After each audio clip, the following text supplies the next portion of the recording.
All right. Let me get this thing off over here.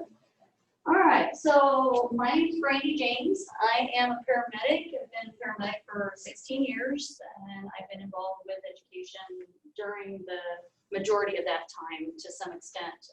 So if I know that there's stuff that you haven't covered yet, I might touch on. Don't be afraid to ask questions. Don't, you know, if I start moving a little too fast, you know, please let me know. All right.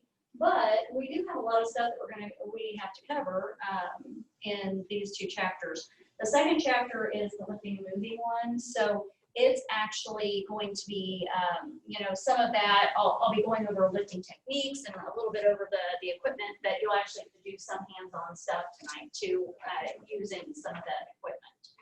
So some of that I might kind of skip through a little bit quicker.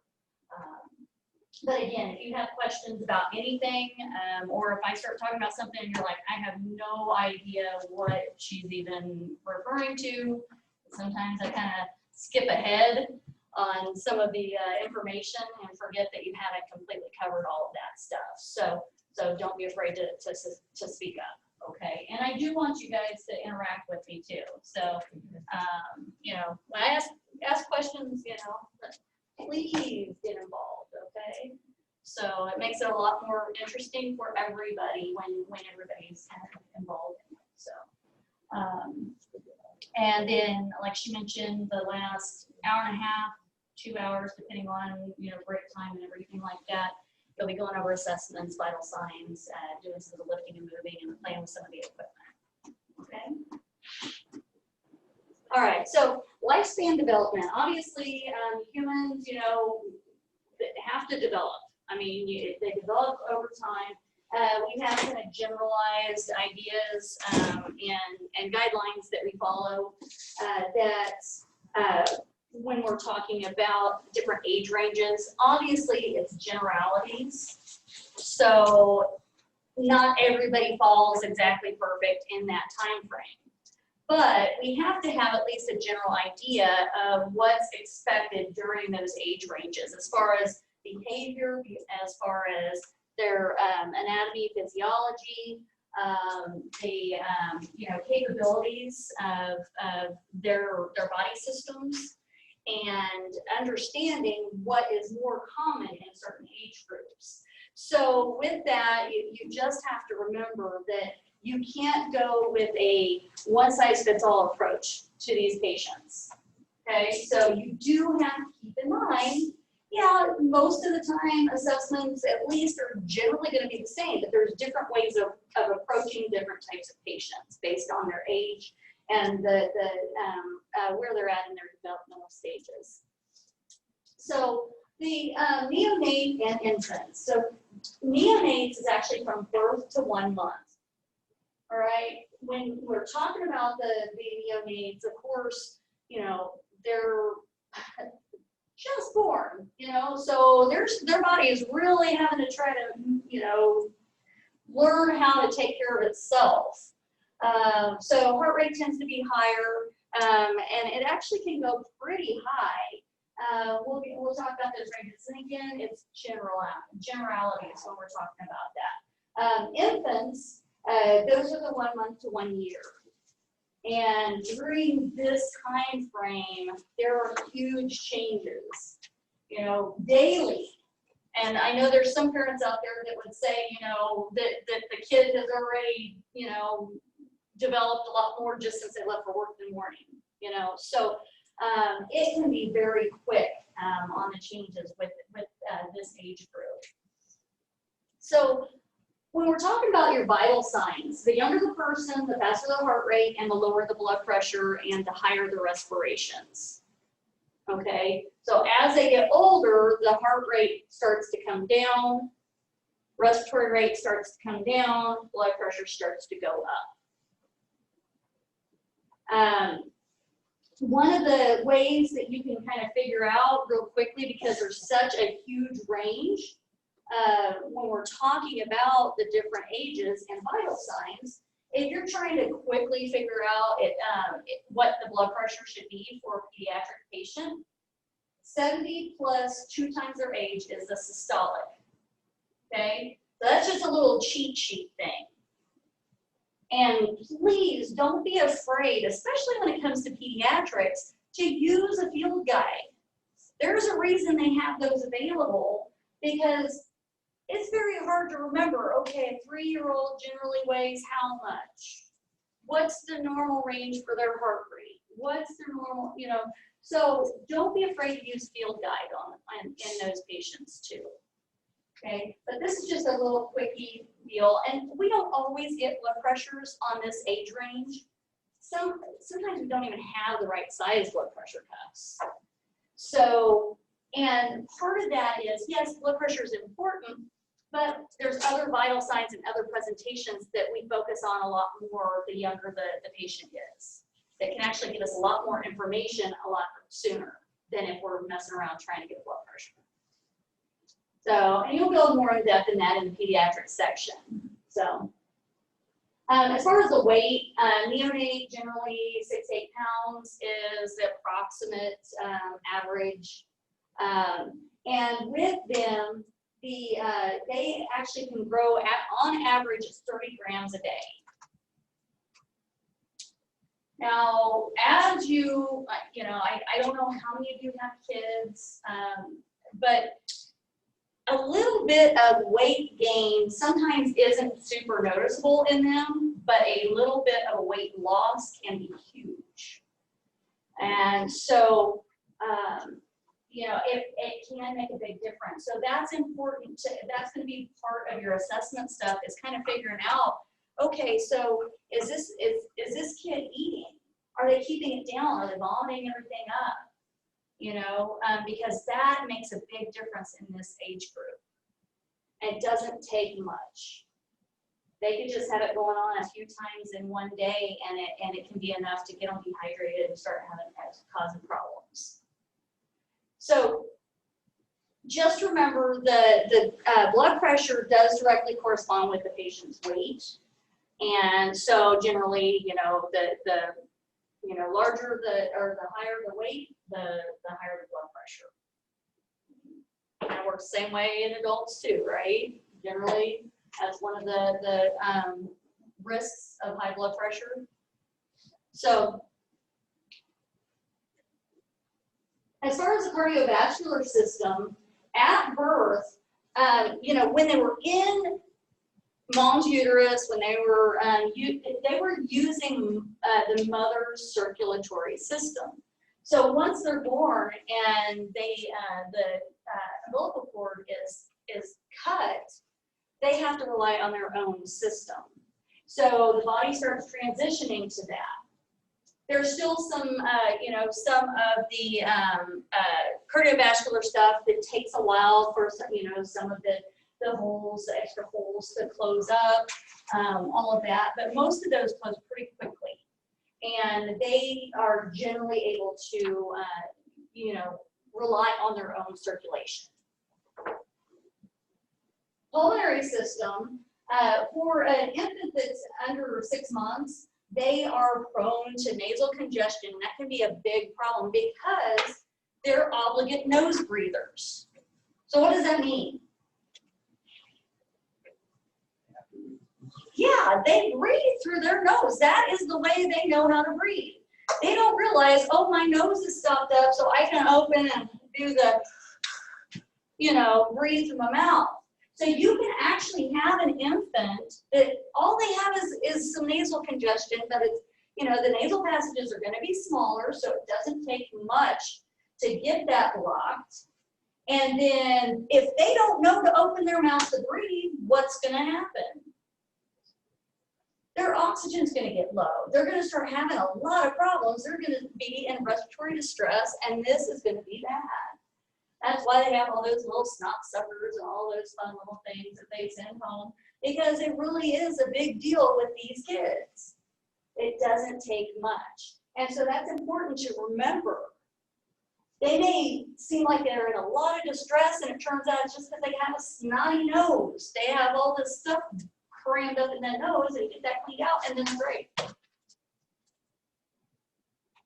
They do have larger tongues, so in proportion to their mouth, their tongues are huge, and the rest of the airway is small.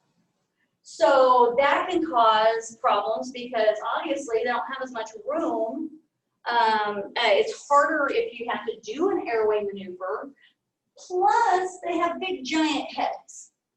Okay, so and it takes a long time for them to grow into those usually. So why would a big head be an airway issue? Why would that cause an airway problem? Puts their head forward close to the airway. Yeah, if they're laying on their back and it's going to push their head like that, well, guess what? Now their airway is closed off. Now, the thing is, and you guys talked about this during BLS, you also have to consider you can't tilt their head back as far either. Because of the way their anatomy is, their head's big, they've got a small airway, but the positioning of it is not the same as an adult. We actually have to pad behind the shoulder and the body in order to kind of get them leveled out.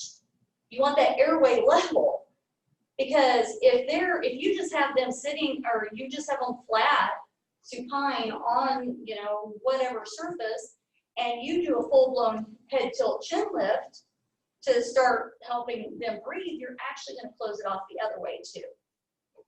So you've got to remember that, especially in infants, it's a problem. Even smaller kids, the toddlers, their heads are still big. They're still growing into that, you know, getting things adjusted.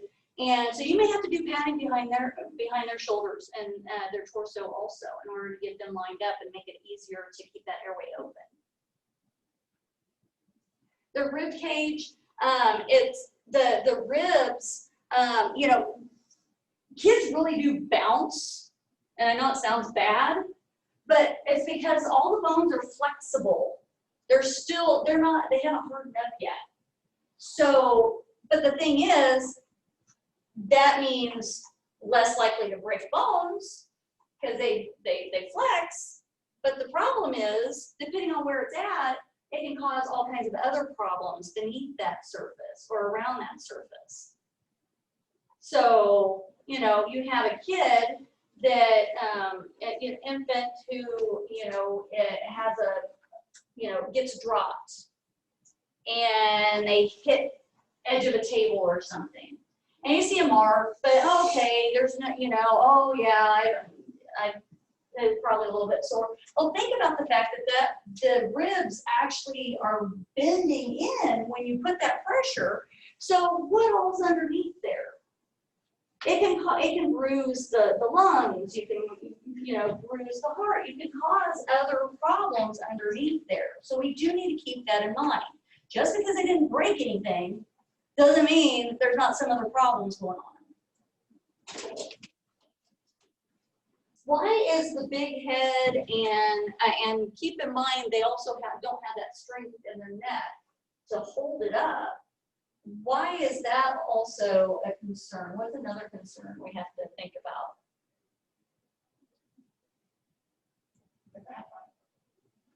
I mean, what's the first thing you have to do when you pick up a baby? You gotta hold their head, right? Why do we do that? Because we don't want their head to go like this, and like, you know, bad things can happen. That head is heavy. That's a huge portion of their weight. And so if they're not able to support that, you can cause not only damage, you know, in the spine and everything, but it can also cause severe damage to the brain and brain stem. So we need to make sure that we're paying attention to that stuff. Their lungs are going to be more fragile, and they're a lot smaller. So when we're with the neonates, especially with the neonates, their lungs are really small. So if we have to breathe for them, we don't have to give them much. And it's going to be a little bit harder to see chest rise. because of the way that their musculature is, their chests tend to be smaller. So you may actually see it more abdomen than you do chest. And that's just because of the way their anatomy is set up.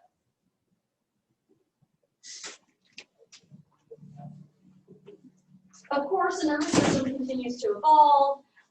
They do have some reflexes, and some of them do, obviously go away. So what is the Moro reflex?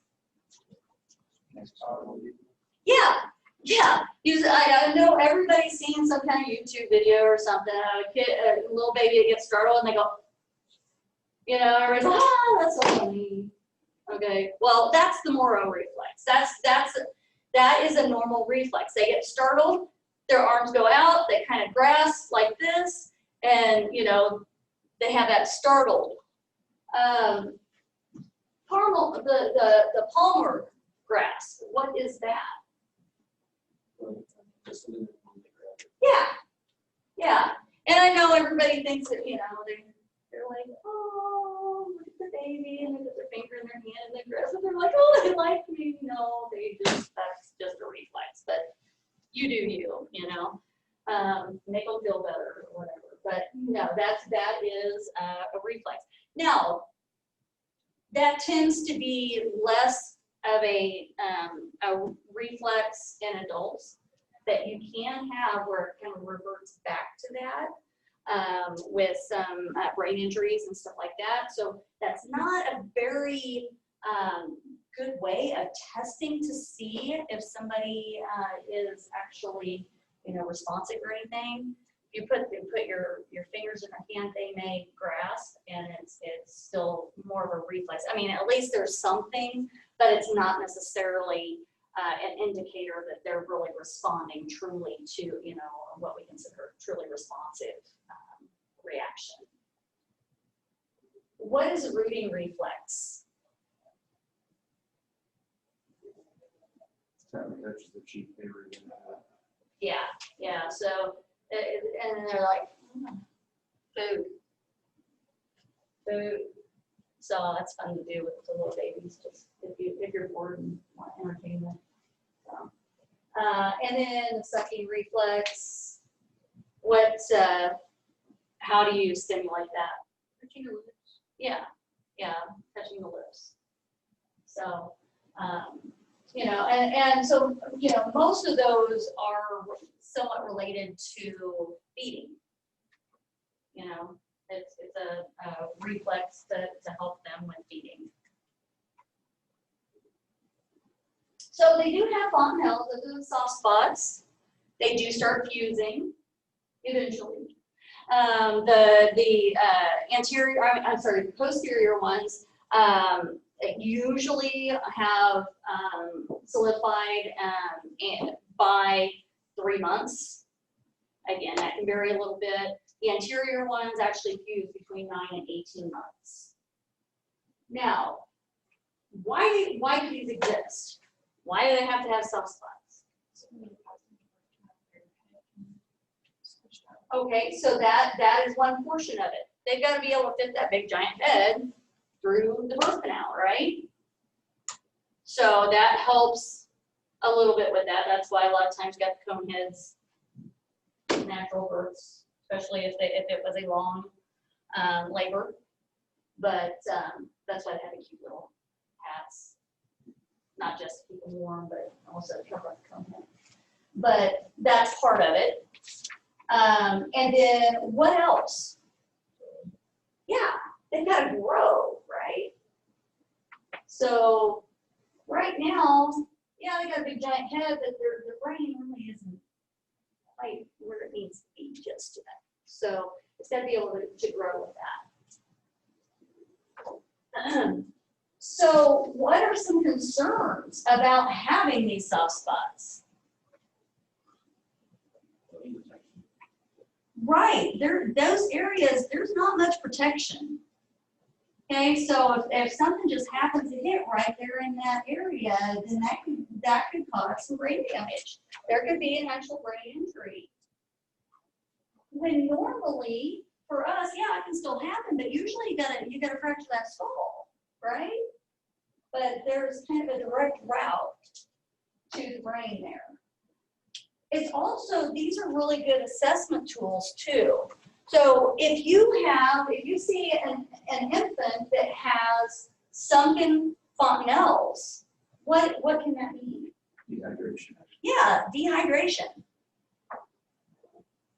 And sometimes it can get really bad. Like if they're really super dehydrated, that I mean, it can be pretty severe. But even if it's just mild, that's concerning. So make sure you're assessing that. What does bulging fontanelles mean? Swelling of what? The brain. Either the actual brain tissue is swelling, there's bleeding, or there's some other fluid building up in there, and it's trying to find a release. So you see bulging fontanelles, you need to be really worried about that kid. That can be seen in like shaken baby or some severe falls. If they say they were in their carrier on a table, fell over, and they landed on their head. And then all of a sudden you notice that they've got the bulging, then that is definitely a concerning finding. So make sure you're assessing those things. As far as their immune system, they do at this age maintain the mother's immunity. That is, that's that protective, for a while, and it tends to last a little bit longer with breastfeeding. At least some of the antibodies are passing along. But at this age range, that's why some of the antibodies and stuff like that, there's only certain vaccines that they recommend early on. But with these patients, they also, their changes when it comes to the psychosocial stuff is huge. So you've got, at about 2 months, they'll recognize familiar faces and track objects, but they're still, in general, not super afraid of strangers necessarily, because they're still, like, their eyesight's still not great and all of that, but there is some familiar, they do form bonds, smells, sounds, and, so, like, they do tend to recognize, familiar voices and stuff like that. So, but they don't tend to have that stranger danger, frightened thing going on in most cases. And at 3 months, they do start to bring stuff to their mouth.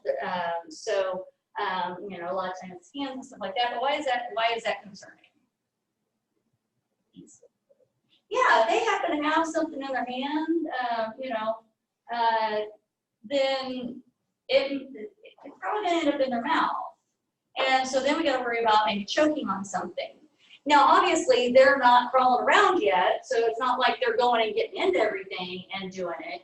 But still, other kids around, there's sometimes things that you don't realize are on the toys.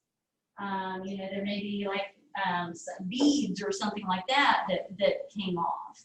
I mean, these kids do have pretty strong grips sometimes, especially if they get a hold of your hair. Or earrings, those are always fun. But, so we do have to keep in mind they can still choke on objects. Even though they're not crawling around, running around, grabbing stuff, they can still get a hold of things. As we get a little bit older, they do start, like 5 months is about when they usually start kind of realizing differences between strangers and family members or the caregivers. And they do, about 7 months, can start actually becoming afraid of strangers. Now again, every kid's different. You've got some of those kids that it doesn't matter, they don't know a stranger. It doesn't matter as long as you are, going to talk to them, and you got, especially if you've got candy or anything else that they might want, But in general, that you would expect them to kind of maybe not be as excited about being in your arms while you're doing the assessment versus whoever the caregiver is.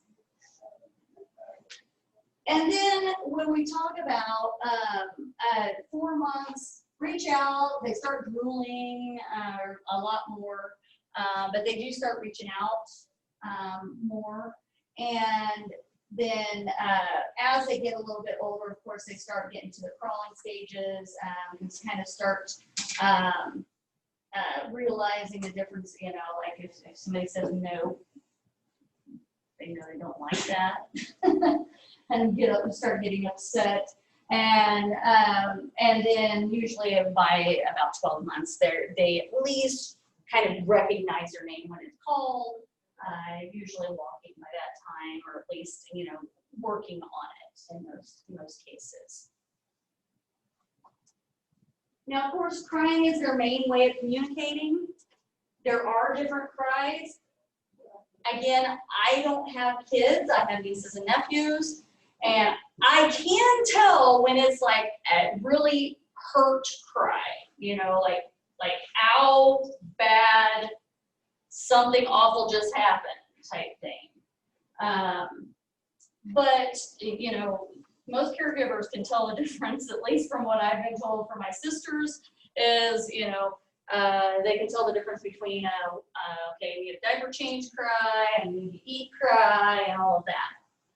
But that's why you use those caregivers as resources when you're doing assessments on these patients. They should know this kid. So let them help you. These kids will start getting separation anxiety in older infants, especially if they're usually only with like 1 or 2 people most of the time. So, you know, don't be upset if you go, you know, you go pick up the kid and start screaming because it doesn't like you. It's nothing personal. Even though, yeah, you're probably going to be poking on with a needle to check a blood sugar, so probably nothing like that. Good news is it probably won't remember. It's not that it was you. But they also, this is also an important time frame for them to start actually bonding with their caregivers.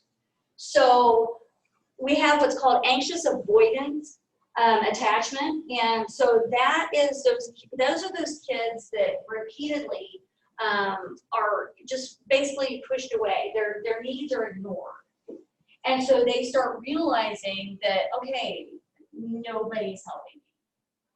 Okay, so that does develop in this age range. It can start this early. You also have, you know, if you notice that a kid doesn't have much emotional response to a family member or a caregiver, then that's what we're talking about when we're talking about that avoidance or anxious avoidance issue. Because if they're, you know, pretty indifferent on, like, okay, oh, well, you're gonna hold me, okay, whatever, you know, type thing. You can actually see that in these kids. They also start building that trust and mistrust. So, you know, and that is based on whether or not their basic needs are being met. Really, these kids need food, need changed, and need attention. So any one of those things, one or more of those things that is not being addressed can cause developmental issues. Now, the toddlers and preschoolers, the toddlers are 1 to 3 years. Pulse rate at this time is generally 90 to 150, so it's still up pretty high. Back in the infants, the neonates, you know, is up like even up to 180s, especially right off the bat. But it usually drops down pretty quickly after birth. But it still can be up in the 140s, and that can be normal for those kids. With these, you know, they still can be up on the higher range. So just remember that it is going to be higher, and it can be difficult sometimes to actually really count that pulse when they're up in that high range. So respiratory rate usually about 20 to 30 breaths a minute, and systolic blood pressure is generally 80 to 100. With the preschoolers, which are the 3 to 6 year olds, they 80 to 140 beats a minute, so really not a big difference from the toddlers. And respiratory rates 20 to 25, so that came down, that's coming down a little bit, but it's still up there. And again, the blood pressure 80 to 100. Oh, with the toddlers, they still haven't really developed that musculature that helps with the breathing. So they can tire very, fairly quickly. They'll compensate, they'll breathe, work hard, and then all of a sudden it's just like, it's done. And part of that is because of the weak musculature. At this point in time is when the passive immunity has been lost, and that is why this is also the age range that vaccinations are recommended, just depending on what different ones and boosters and all of that. Neuromuscular growth actually is huge in this age range. They start actually getting a little bit more coordinated in general. When they were even toddlers, still little kind of all over the place, especially the ones that are just starting to walk. And again, they still have big heads, so they're going along and their head wants to go, and they kind of start leaning with their head because it's so big. And they're just not as coordinated. But at this point in time, they're starting to get more of that coordination. So the average age for the completion of toilet training generally is considered 28 months of age. Of course, there's a huge range on that. Some of that is child-based. Some of it is parent or caregiver-based.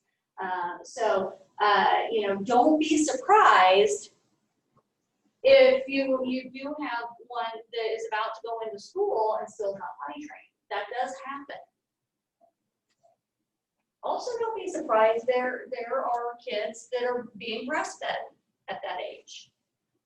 So remember, there's cultural things that also can feed into some of this. They do start to learn to speak, express themselves, sometimes a little too much. They also don't have very good filters at this point in time. So yeah, you never know quite what's going to come out of their mouths. Sometimes it's cute, sometimes it's not. Kind of depends on whether it's geared towards you or somebody else. Still kind of laughing about my sister. She was a little unhappy. Her daughter just out of the blue walks up and says, "Mom, you're getting fat." Needless to say, she was not too happy about that. But yeah, just like, whatever thought goes in your head, just there you go. And unfortunately, they also pick up on all the wonderful things that they're not really supposed to, especially in the, when we're talking about the toddlers, it's guaranteed. You can be working with them on all kinds of wonderful words. And the first time that you stub your toe and scream something really awful, that's the word that they're going to latch onto, and it's going to be said everywhere, especially if it's the least appropriate place ever. So, yeah, that's good times. That's the nice thing about being aunts. Not that I would ever teach them anything that they shouldn't say, but. So 18 to 24 months, cause and effect, they do start to understand that. So they start realizing that, hey, if I do this, this is probably going to happen. Now, they also can start figuring out that, okay, if I don't do this, and I avoid that happening. So, okay, sometimes, that's a good thing. Sometimes it causes, a little bit of a flare up, but But they do start to realize that they start interacting a lot more with other kids. So of course, because of the fact that they tend to be more active and around more kids at this age range, and they've lost their passive immunity.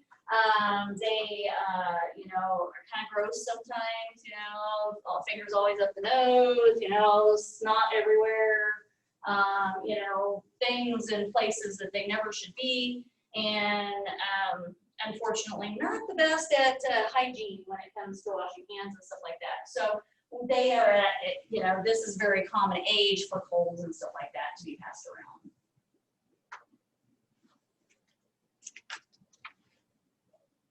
Any questions so far on these? All right, so school-age children. So 6 to 12 years old, their vital signs are starting to approach the more adult levels, but they're still a little bit off. Blood pressure's still a little bit lower, heart rate's still a little bit higher, respiratory rate's still a little bit higher. But still, it's starting to normalize. They do start having obvious physical traits and body functions that start to start happening. They start losing their teeth. They've lost teeth and start getting their permanent teeth in. They do the brain activity actually increases on both hemispheres. So they're gaining coordination, but also knowledge and logic and all of that is developing very well at this age range. They do grow fairly, this isn't the quickest growth age range, but they do tend to grow quite a bit. So 2.5 inches a year, 4 pounds, of course, we all know kids that definitely, had a bigger growth spurt than that, or maybe you think they're a lot younger because they haven't quite hit that growth spurt yet. They do, this is when they really start getting into the different types of reasoning. So pre-conventional reasoning, that's to act to avoid punishment and get what they want.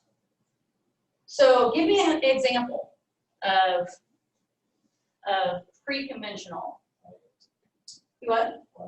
Yeah, they're lying because they want to get something, so like give a specific example. Like you don't have to give one from your life or whatever unless you just want to, but like a general, like. Right, how much candy you Okay. Right. So, oh, I didn't get any candy. Or oh yeah, I cleaned my room. I can go play with my friends now, right? And then everything's shoved under the bed or under the blanket or whatever, But they're trying to get away with stuff. They want to get what they want, but they don't want to have to really, do the stuff that they're supposed to do in order to get it. But they understand that. Conventional reasoning is when they're actually looking for approval from their peers and society. So conventional reasoning, they're doing things in the hopes that society and their peers are going to like that. So peer pressure, has started up at this age already. Post-conventional reasoning, they make their decisions guided by their conscience. And that, that of course is an important part of development. Having that conscience and being able to make that decision and based on that versus it being pressure from outside. It's in here that's making you make those decisions. So what's the difference between self-concept and self-esteem?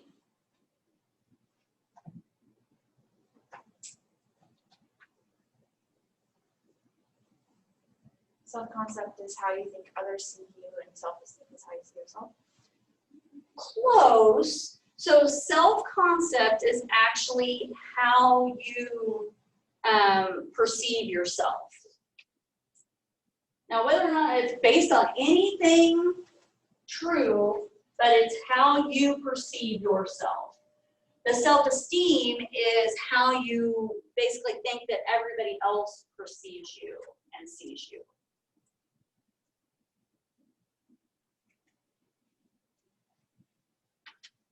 With adolescents, this can be a tough age group, just in general.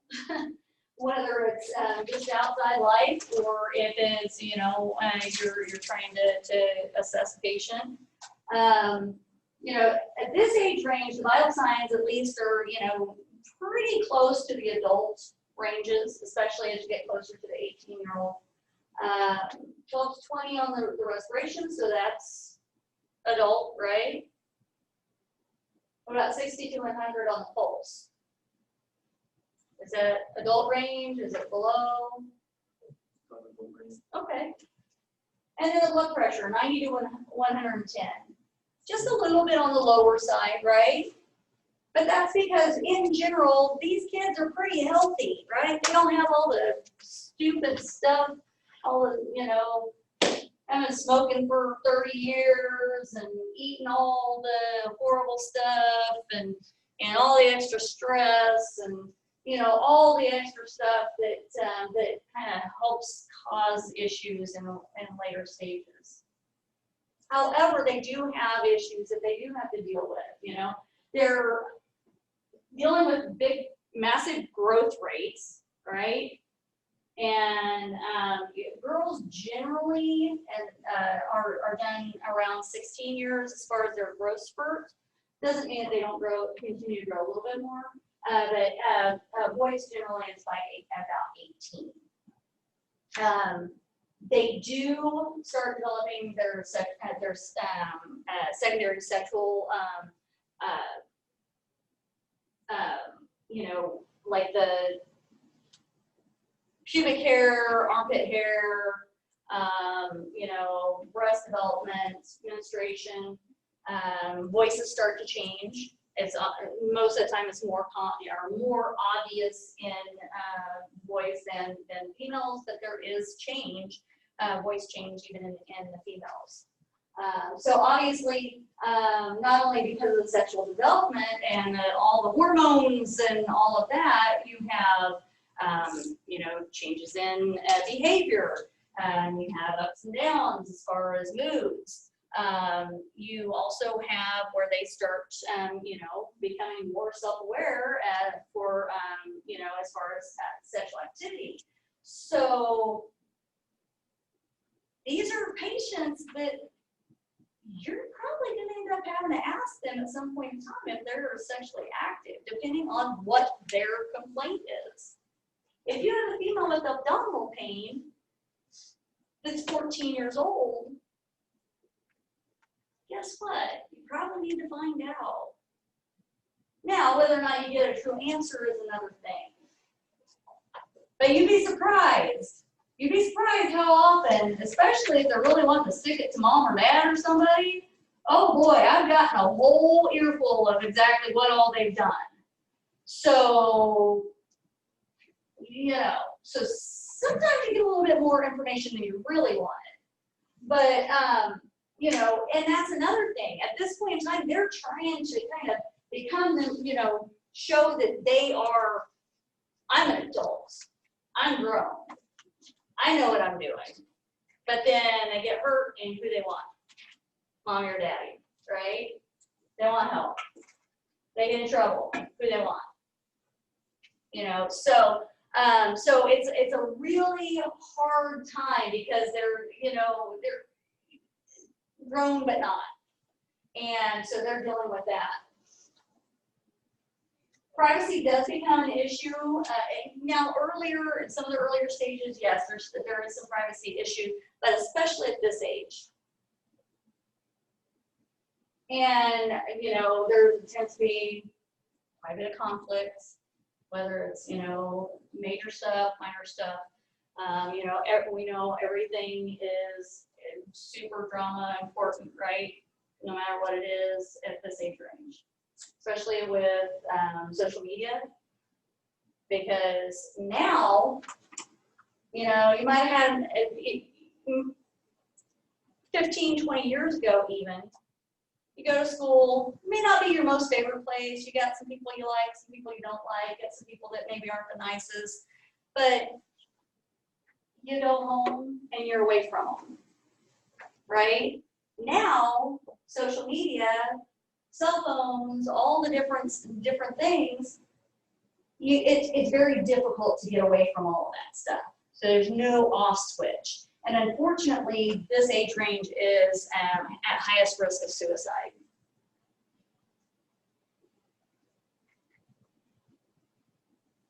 They also are risk takers. The majority of the thought process in this age range is, I'm young, nothing happened to me. Risk taking. So whether it's using drugs, alcohol, trying some other things that maybe get a little bit older, go, oh no, I'm definitely not going to do that. Eating disorders, and in some cases, the way that the eating disorders come about is and remember, it is higher in females, but males absolutely have eating disorders too. So, and it can be devastating to the body and cause death. So, but it's one way that in their minds, they can control. I can control what I'm eating. I can control what I'm putting into my body, how much I'm eating, or if I'm getting rid of it after I eat it. I can control this. I can't control that other stuff, but I can control this. They do start to develop that code of ethics, and like I mentioned, the high risk of suicide and depression. So early adults is 19 to 40 years. The vital signs really don't vary a lot, unless, of course, they started developing high blood pressure or something like that. A lot of times at this age range, it's more of a genetic thing, not always, but usually in the early adulthood, it tends to be more of a genetic type of issue when we're talking about some of that stuff. From 19 to 25, it's actually what's considered the optimal, this is like the best your body is going to be. Now, sometimes that's scary to think about, but in general, this is the healthiest time frame. So psychosocial changes on this, they're kind of focusing on what do I want to do family-wise, what do I want to do career-wise, education, all of that stuff. And so that's usually where the stress is truly coming into play at this age range, is kind of trying to get to those goals and figure out how you're going to get to them. This, again, generalities, is one of the more stable periods of life in most cases. I know sometimes that's scary to think about for some people. So middle adults, and I'm not gonna lie, the first time that I taught this and I realized I had made it into middle adulthood, I just about broke down and cried in the middle of class. So I was like, oh, no, that's not right. I'm not done with the 60-year-old. That's not right. So the vital signs are still, again, generally the same. Of course, there is the tendency for to start having some more health issues and stuff like that.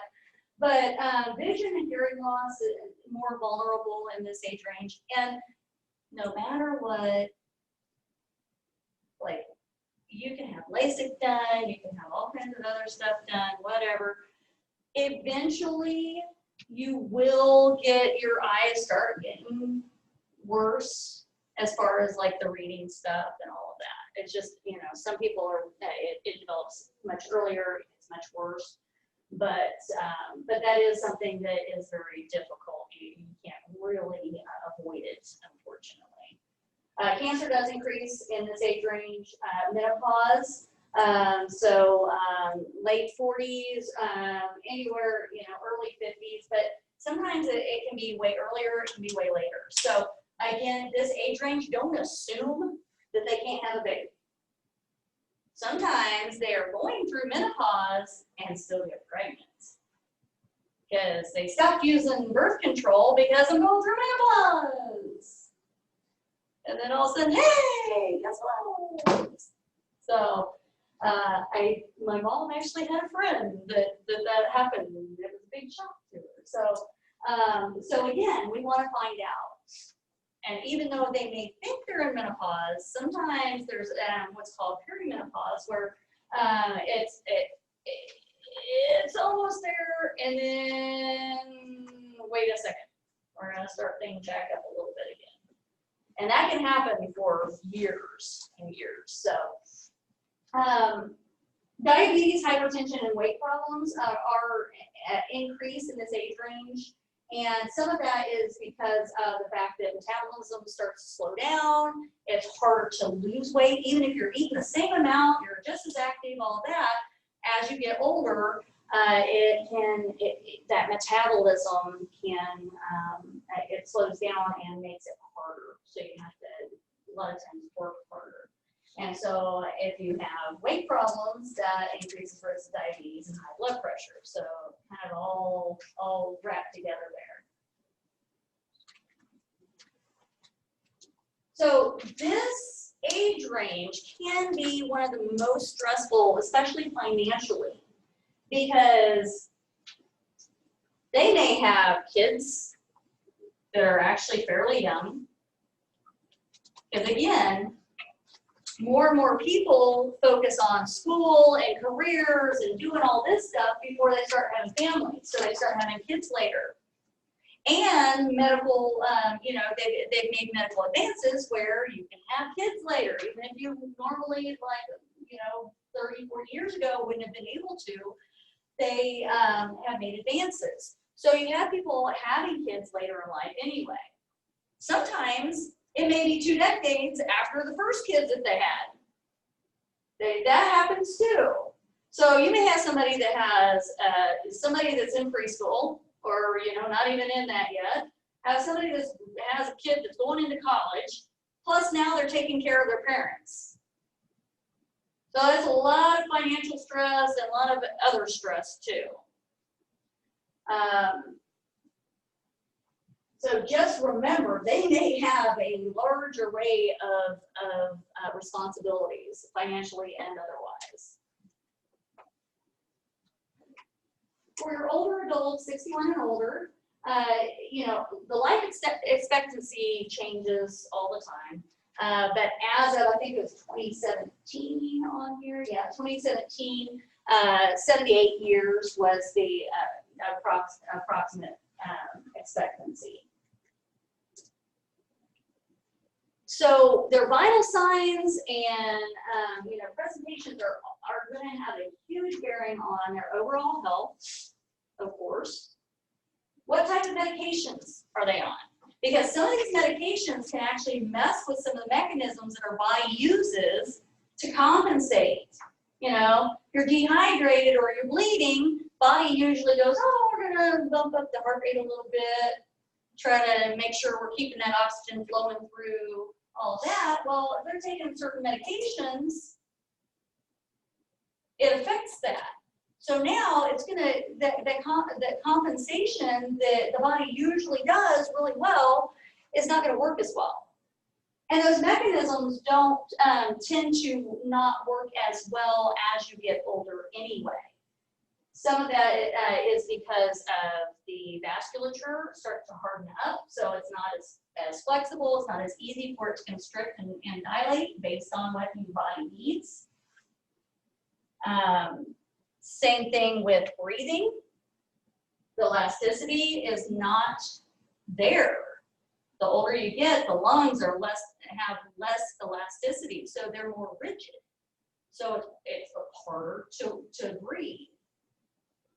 You have more space, but the alveolar surfaces are decreased. So you got more area for all this oxygen and air and everything, but you don't have as much surface for that exchange.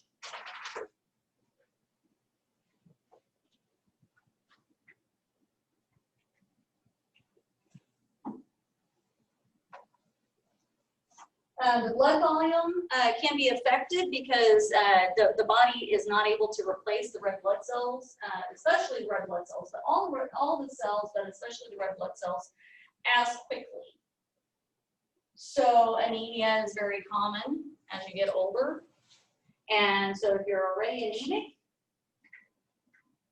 then that means that you're already kind of, behind the 8 ball when we're talking about oxygenation and all the other stuff. The size of the airway, like I said, increases.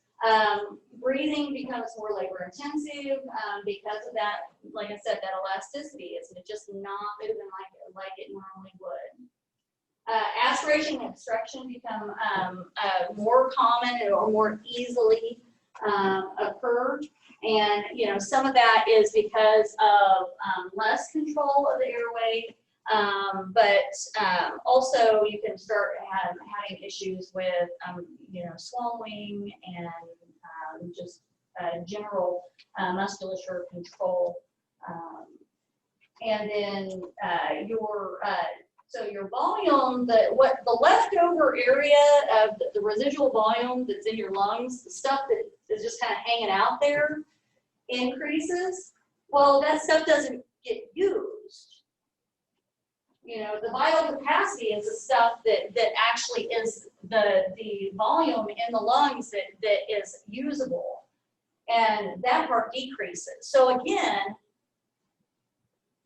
there's a lot of different things that are kind of contributing to the fact that there can be more issues with oxygenation and circulation, all of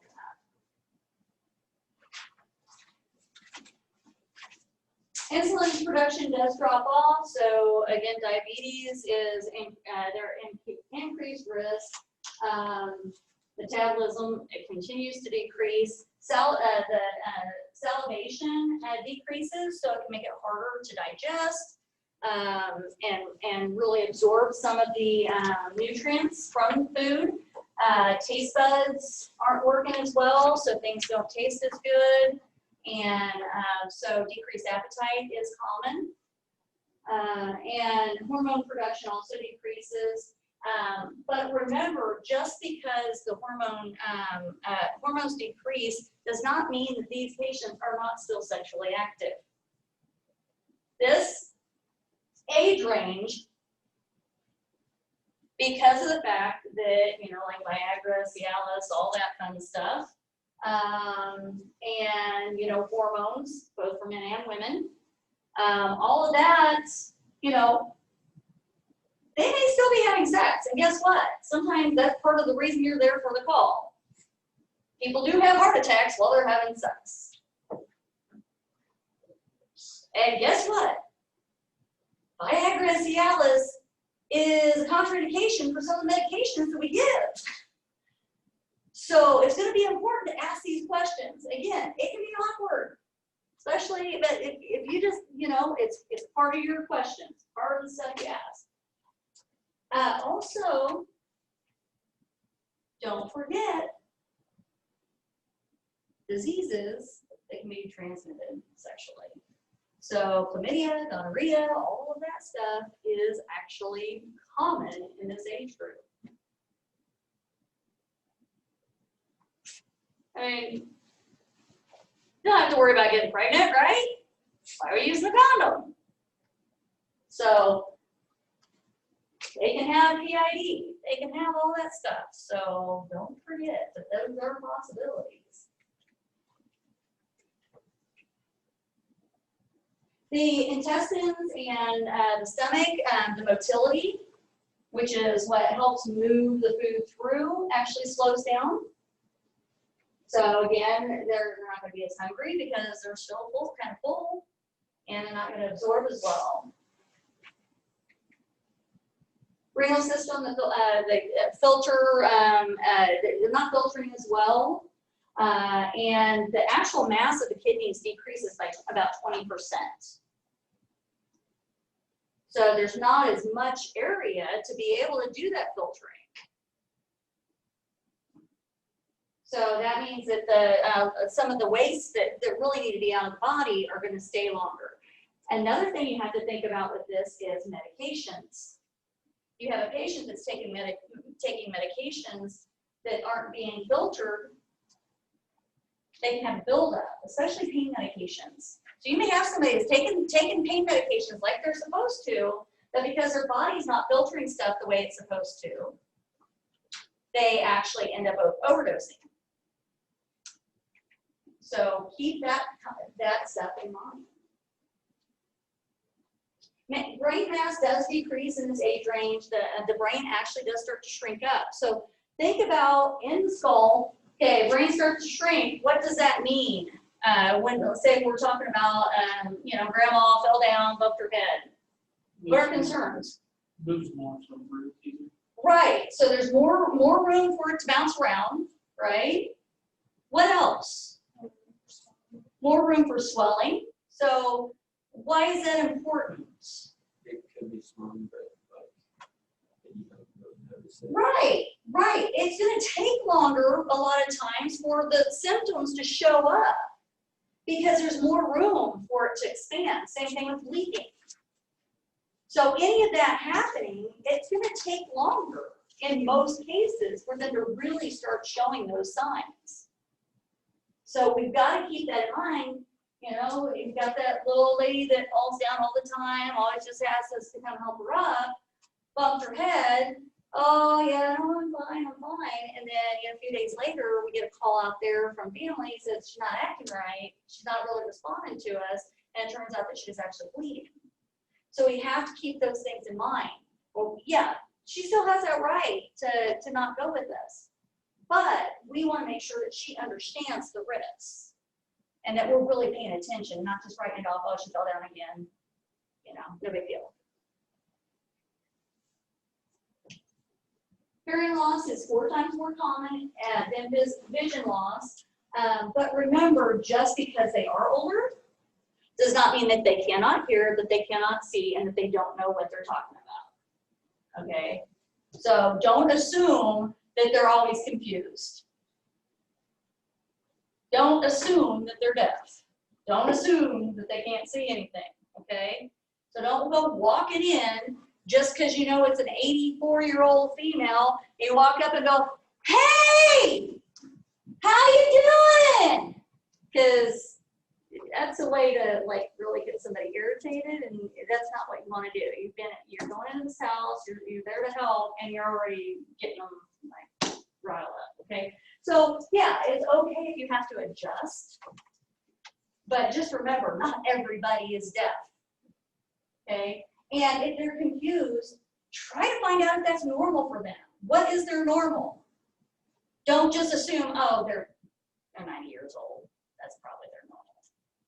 There's a lot of people out there that are absolutely now they may not know the exact date, but most of the time I don't. Ask me what day of the week it is, maybe I'll know. If I have to cheat and look at my phone or anything else, then I don't expect anybody else to know that, right? But they should at least have an idea of if there was a holiday that just passed, or things like that. Especially if they're in nursing homes or they're isolated, which unfortunately in this age range is common for them to be isolated. The majority of patients, even though we run a lot of nursing home patients in EMS, the majority of the patients live at home. So we do want to make sure that, if they need glasses, if they need hearing aids, that's going to help us too. And sometimes it can decrease their stress. Now, yeah, obviously, if they have life threat and we're like, oh, they're barely breathing, we're not grabbing all that stuff. But if we have time and they're not super, we're not as concerned, we got a little bit of time, get that hearing aid. That's going to help you too. It'll make it a lot easier for you to do your assessment.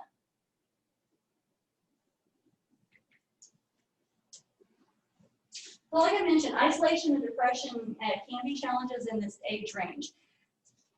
Sometimes they literally have nobody left. Spouse is dead, kids have died, all their friends have died, everybody's dead. Or it may just be that, okay, I live alone, nobody visits me, nobody ever calls me. So you will get calls sometimes that you see somebody regularly and you're kind of like, yeah, okay, they got stuff, but it's not really, I don't know why they're calling. Sometimes it's because of the fact that they're isolated. They're wanting interaction. And right now, that's been really bad. The nursing home patients that haven't been able to see their family members, some of them, the only way they actually get to see their family is going to the hospital because they can have one visit. So keep that in mind. What resources are out there for these patients? There's a lot of stuff out there in the community that if you educate yourself on it, sometimes you can help these people out.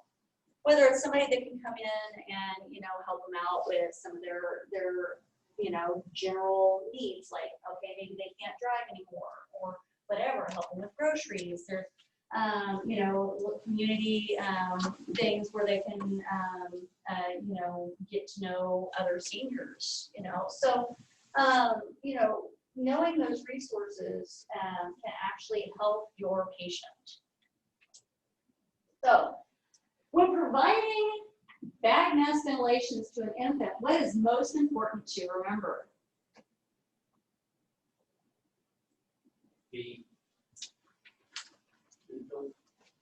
Yeah, their lungs are fragile.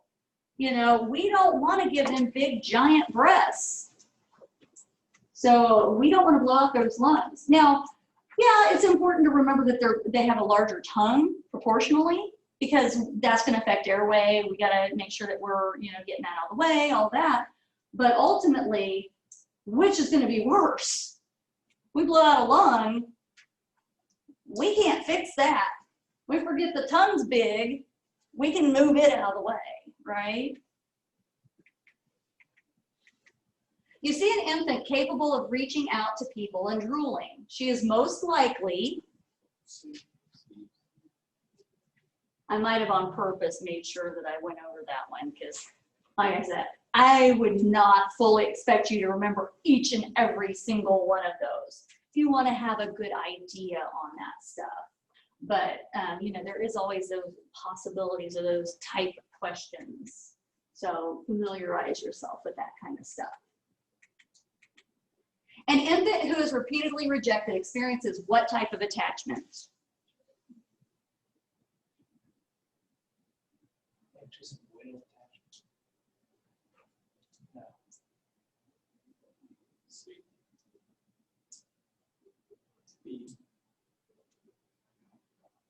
Here are two different ones, and I can see both of them.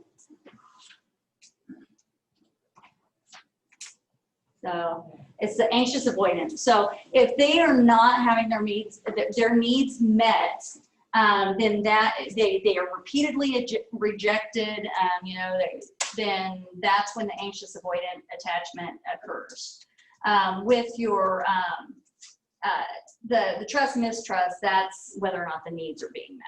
But with the anxious avoidance, it's where they're, you know, trying, you know, like if you have a kid that is trying to hug and, you know, love on a family member and they're constantly pushed away type thing too.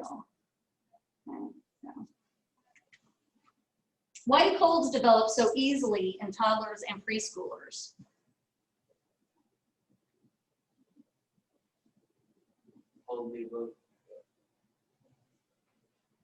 Are you picking that just because it said that, or did you read them all? I always ask whenever there's all of the above. But yeah, all of those things. You know, they're playing around more kids.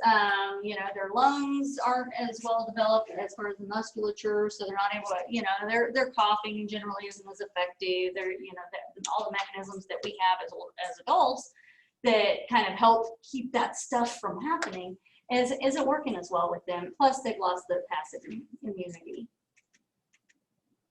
The pulse rate of a toddler is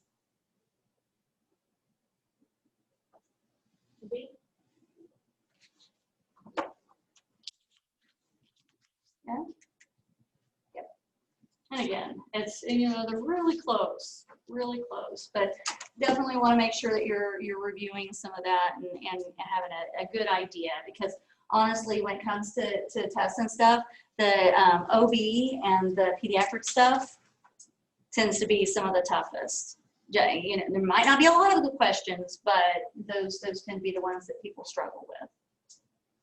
A school-age child looking for approval from his peers and society is demonstrating what kind of reasoning?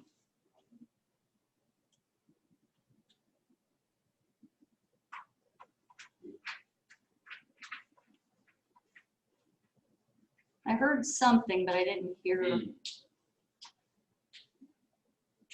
Anybody else?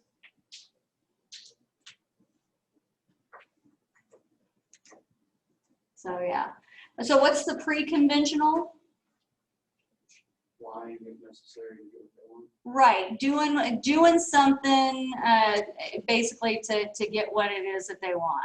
So avoiding getting in trouble.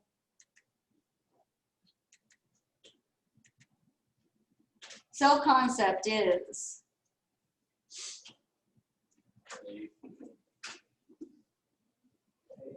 yeah, okay, yep, it's how we perceive ourselves. And remember, self-esteem is you know,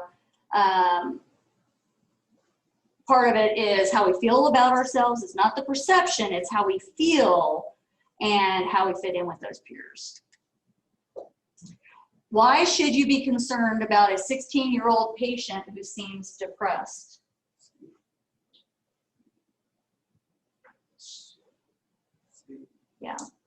Yeah, they are at higher risk for suicide. Now, something I did not mention is that in the older adults, they also are at increased risk of suicide.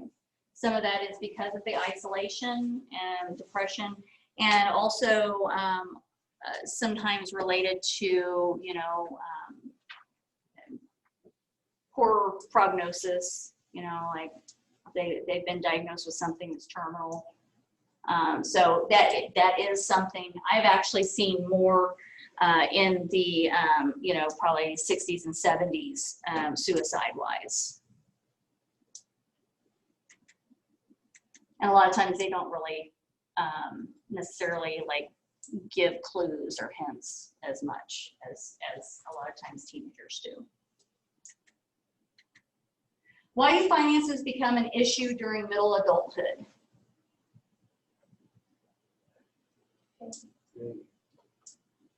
Yeah, a lot of times they're supporting kind of everybody. Why is breathing more labor intensive for the elderly?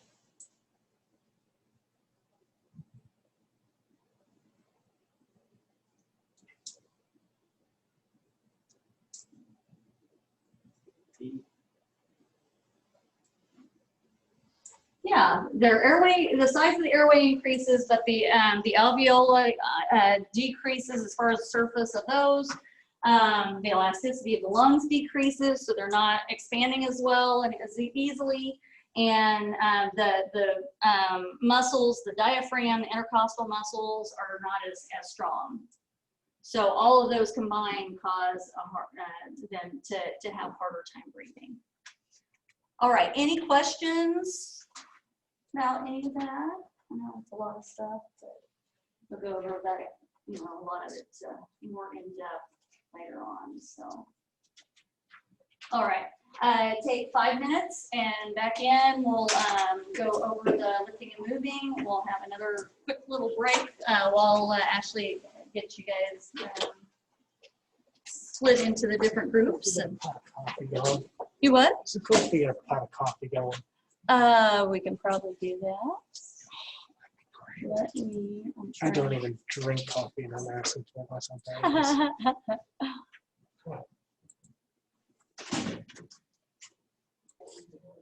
I thought about it earlier, before class, but all right.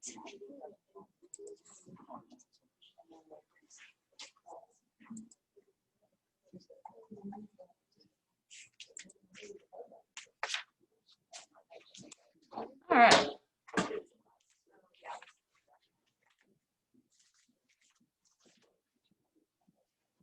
Okay, so like I mentioned, some of the stuff I'm gonna skip over. I mean, we'll see all the slides, but some of it is more, the hands-on stuff, actually getting to see the stuff, do the stuff. We'll talk about some of the techniques and everything, and proper mechanics and all of that. But the majority of people in EMS, when it comes to the skills stuff, until you actually see it and touch it and do it, it's a little bit harder to really fully, get to truly grasp it on some of this stuff. So,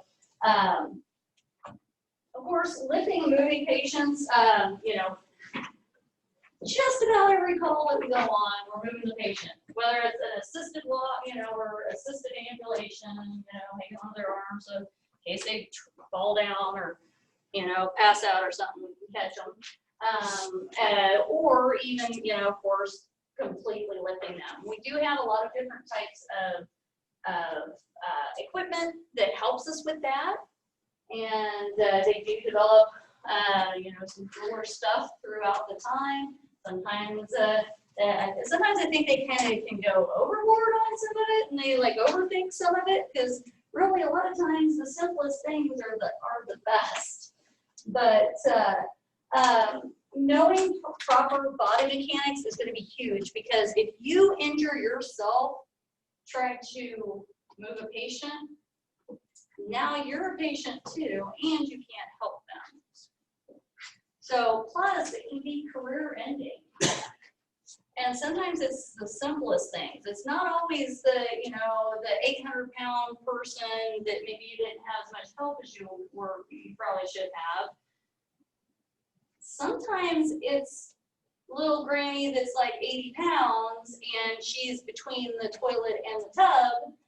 And instead of getting over and really positioning yourself properly, you lean over like this and go to lift, and all of a sudden, uh-oh.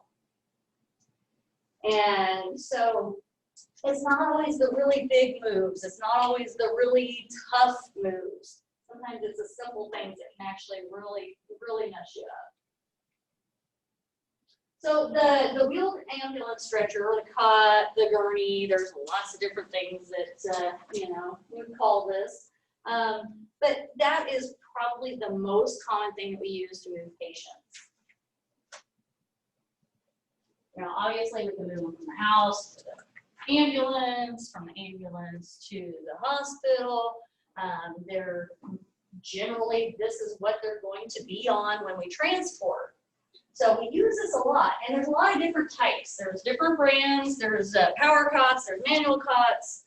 You've got different loading systems. Some of them you have to have multiple people to help lift it up and load it in. Some of them, we've got a couple different things going on with ours.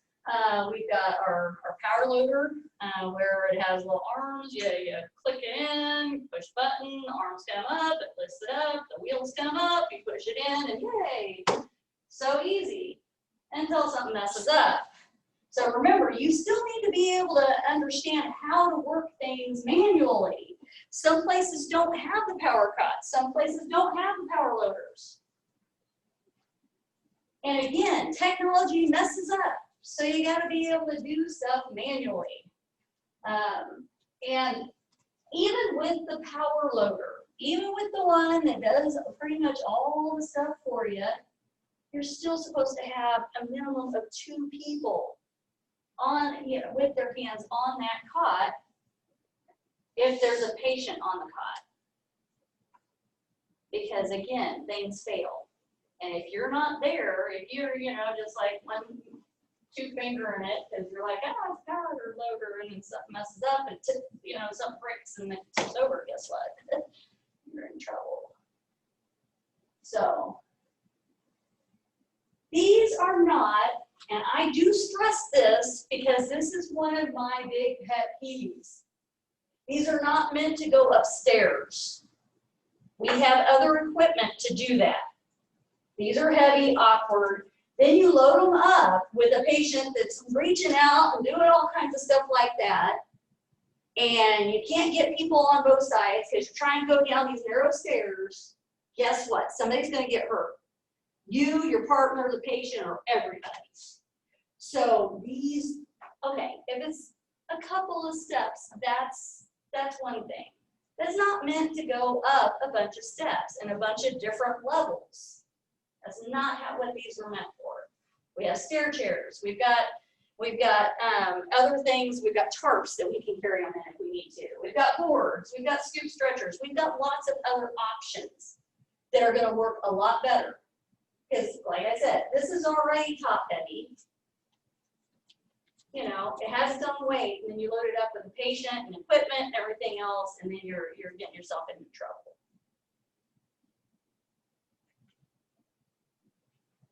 So these are made out of strong metal frames. The older ones, you know, were a little tubular, like aluminum and this and that. And it's still pretty strong, very lightweight. Those are so much lighter than the ones. So if you ever get a chance to put your hands on a manual cot, especially one of the older ones, it's amazing how much lighter they are. That's one of the things that I was like, oh wow, spin it around, like woo, this is really light. Problem is you gotta lift it, and the manual ones actually have levers where at least the ones that I use, they did have some that if you watch some of the really old shows where they were standing on the side and load them up from the side like that. But it's still the same idea. There's levers that you have to have basically kind of take the weight off of the cot or off the wheels enough to be able to pull the levers in, and then you and your partner have to, coordinate where you're stopping at because there are different latches. And if you don't coordinate, it doesn't go very well. And so, sometimes it wasn't too bad, but sometimes it was a little rough. So, and then loading it in, you get it hooked on there, and then you're standing there holding it while your partner's shoving the wheels up so that you can shove it on in there. Great, as long as you get enough help. So, but the cot's a lot lighter because we were doing that with the power cots, and the Furno power cots were really heavy because they had like this massive hydraulic thing on all this stuff. The battery was huge, all that. Those were like the earlier power cots, but they didn't have the power loader yet. So you still had to have two people, but you could stand there and push the button and raise the wheels up. So at least it was easier to have you and your partner at the end of the cot while it was raising up. But sometimes it felt like it was taking forever. And those are still out there. We actually have, we use the power, the Power Furno on a few of our trucks still. They're still a better design than they used to be when they first came out. So, but boy, we thought those were really cool. But they do set up pretty high. Most of the time, they're supposed to be fully extended. Now, keep in mind, the higher up they are, the more top heavy and the easier it is for them to tip. Most of the time, we're not going across real nice terrain. It's not always like the hospital, we're walking through nice smooth floors.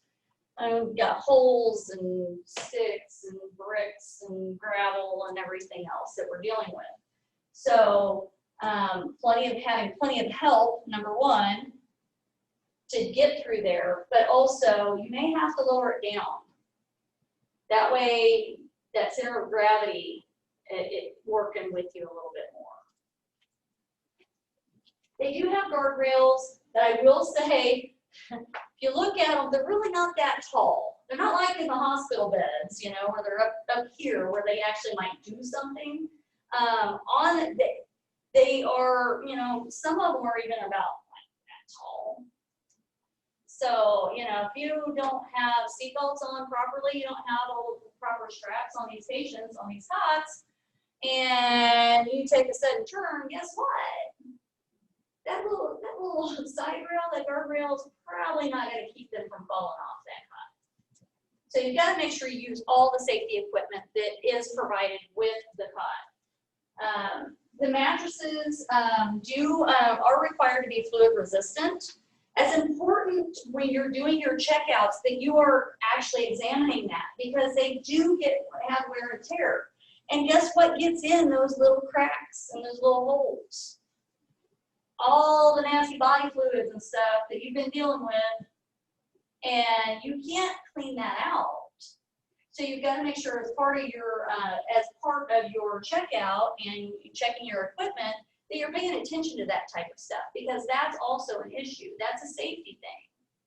You know, we don't want all that stuff in there. They do hinge. Some of them have fancier little things. Of course, you've got the generic ones, the head of the cot, you know, raises and lowers. Some of them have where you can raise the feet. Some of them have where you can actually raise the knees. Most of them have ways of like breaking down like the little kind of shelf behind the head, so that if you're in tight corners, or a lot of the, it's amazing the design of a lot of the assisted living and nursing homes and stuff like that that have elevators. For some reason, they seem to think that the elevator should be about this big. So you can barely fit the cot in there. You know, you gotta like raise the head all the way up, and you gotta flop this part down, and then you're still like squished in like this, and maybe you have the equipment with you. So they have designed those, a lot of them where they can actually take corners a little bit better, as long as the patient is able to sit upright. Assuming, you know, because obviously you got to put it in that way, you got to take it out that way. So is the patient going to bend that way? But they do have different types. Some of them have IV poles. Some, you know, have where the oxygen attaches directly to the cot. You know, there's a lot of different things that you have to keep in mind. We do have some of our cots actually have a mount where our monitor goes, but not all of them have that. It's really nice in a lot of cases, but there's also things you have to take into consideration. Sometimes it's in the way, depending on what you're trying to do. So all the different, the additions on these things, they're good, but they also can cause some issues. So you need to remember that you keep those in mind when you're treating the patient and how you're going to have to get to them in certain cases.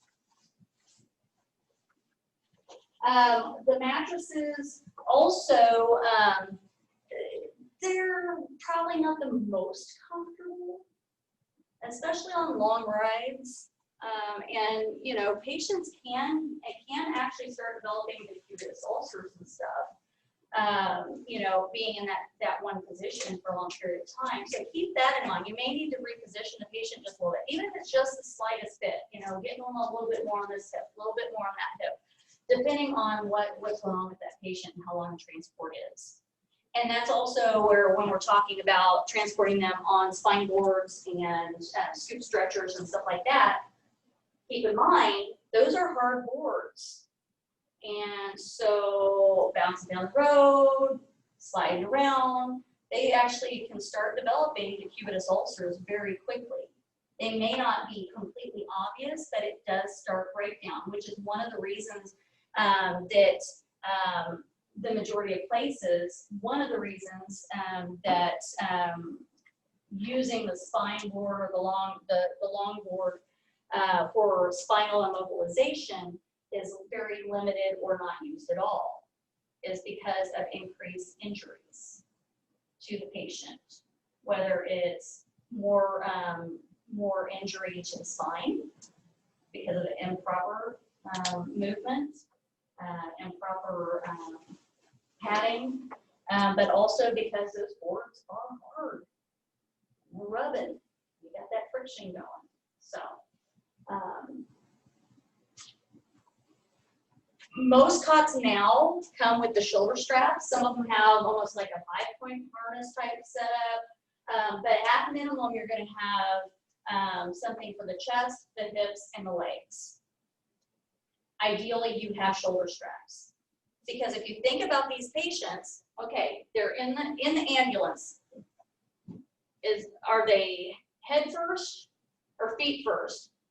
If you're going down the road, are they going head first down the road or feet first down the road? Okay, so you got this patient that maybe they're sitting up, but you know, maybe they're laying down a little bit more, they're supine. And what's the most common type of accident in BC?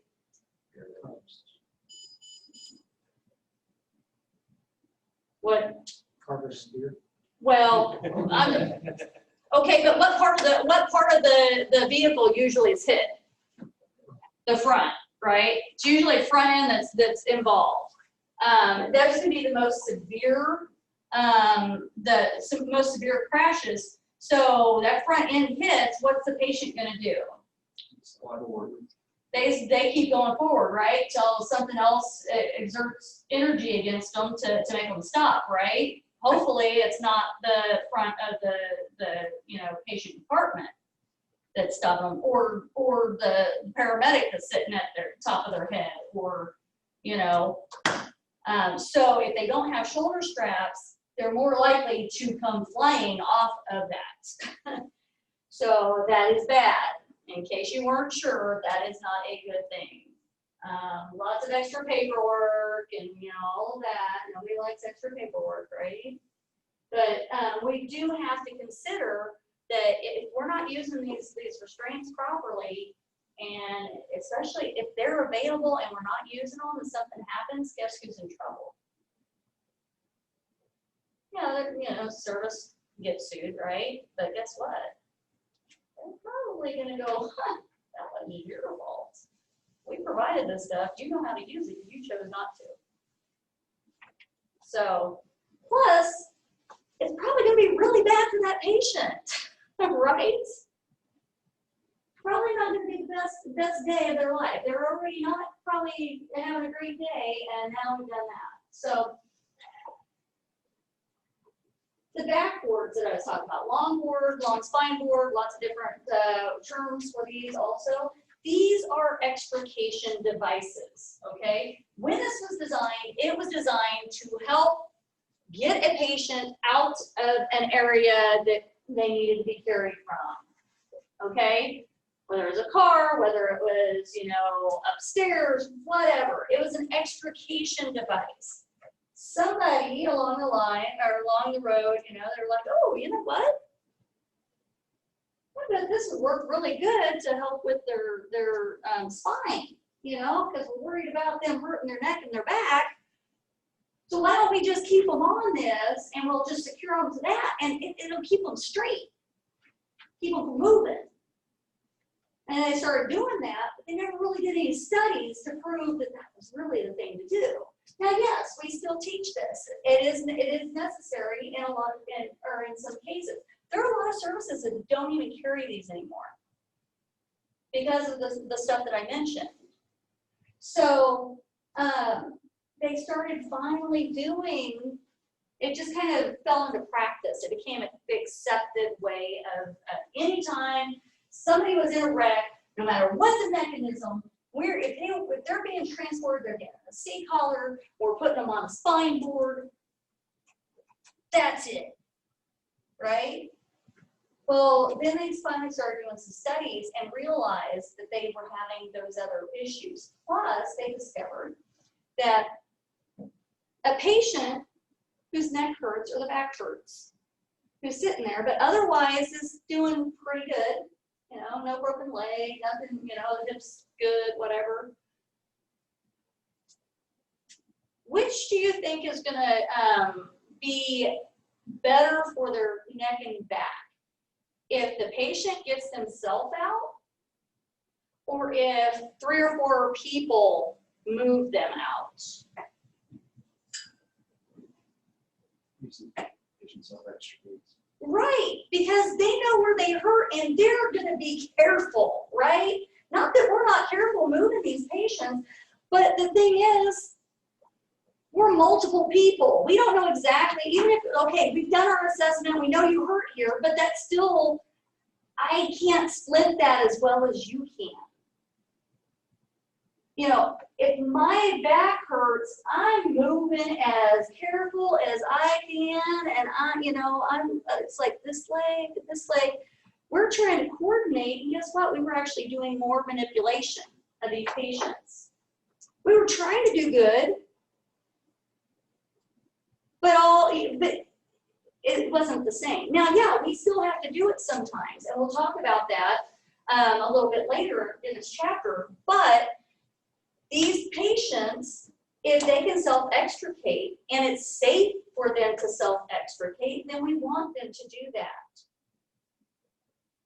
Because they're going to do a better job splinting and securing and you know, protecting the areas that are hurting.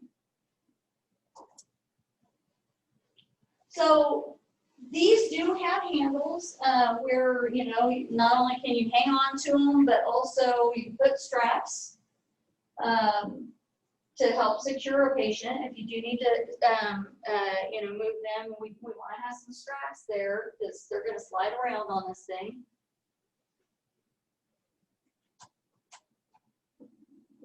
And it mentions that it's used for patients with suspected spinal injury, but it can also be used just to help move a patient. Sometimes if you don't have a scoop stretcher available or you have multiple patients that need to be moved, you know, this can be used. So when we're talking about positioning and moving a patient, we need to communicate. You've got to communicate with your team, right? We need to know in advance. We've got to figure out how we're going to move them, what we're going to use to move them, where we're moving them to. And remember, sometimes that has to change. You may have this great idea, it seems like it's going to work, and then you start getting into it and you're like, oh man, we need more people. Or, oh, wait, this isn't going to fit in here. I said that spine board, it doesn't fold up. I mean, that kind of defeats the purpose if you're trying to stabilize the spine, right, anyway. But there are places where that board, unless you have it sitting straight up like this, is not going to make it around the corner. It's not going to make it through a hallway.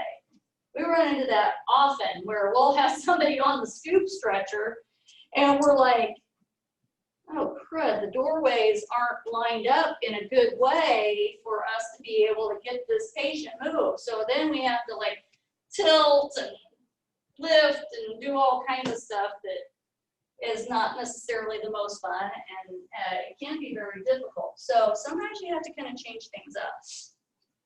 But we've got to make sure that it doesn't injure you, the team, or the patient. Those are the big things. We can't have those happen.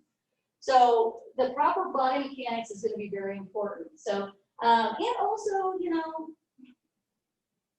maintaining some, you know, physical fitness, being able, you want to make sure that you are able to do the lifting and stuff.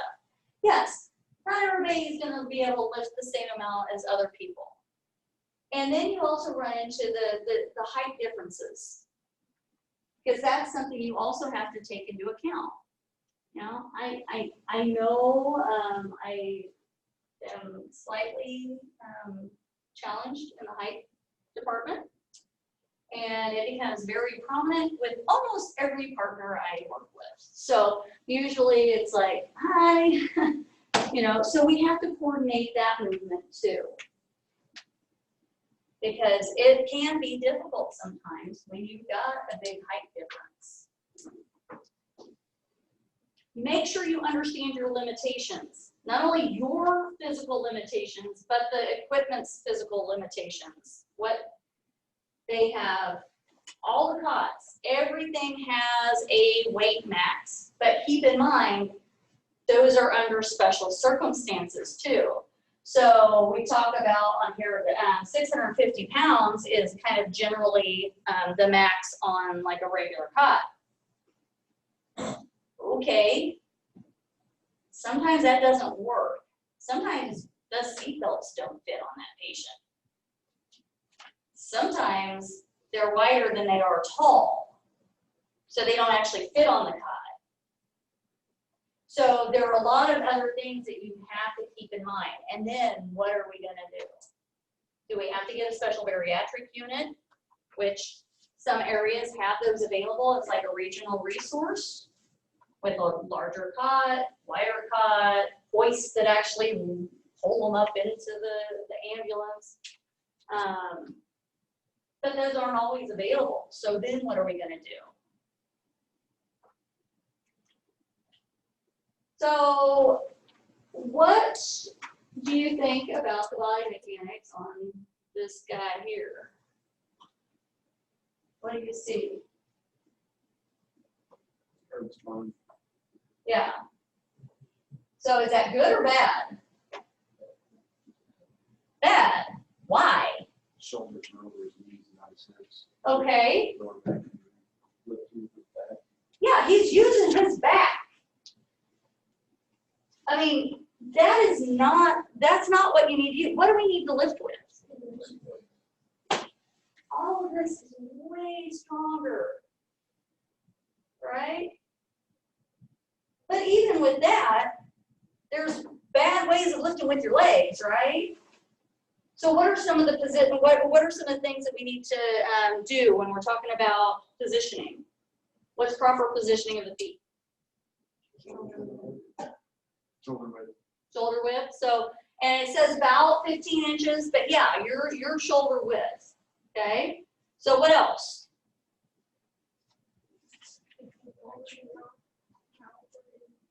Okay. So we don't want to be all out like this, right? Okay. Well, my knees are below my shoulders, but I'm doing the whole.